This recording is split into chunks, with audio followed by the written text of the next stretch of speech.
e tre petteri usumere. È un po' sporca, ma si trova in luogo in tutto il Mediterraneo, lì stesso. Era uno che segava a rama dove lo posava. E Franco una persona, il tuo amico, avete la cascata? Giù, ho sempre segato il ramo, non sono mai cascato.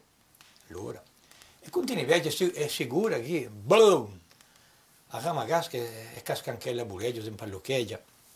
Dice, beh, questo indovinami, sapeva che aveva cascato. Gli sono un po' preso, amico, che c'è? Dice, voi che siete indovino, quando giura amore? Gli altri ci messo scematico. E beh, hai l'amore quando io subire avrà tirato tre pete. Dice, questo fa ridere. Quello sbiulisce. Bah, i sumeri.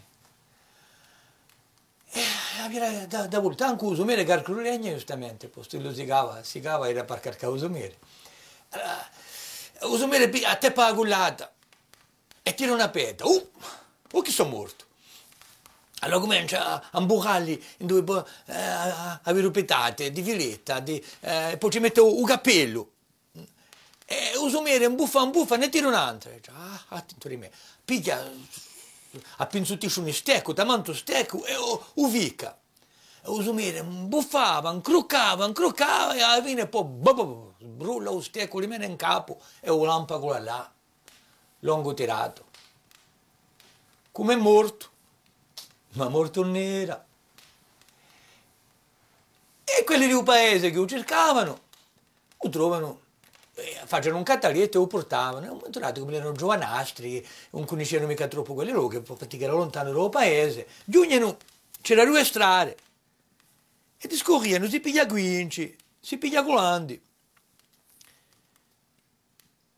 E lui non era mica morto in tutto.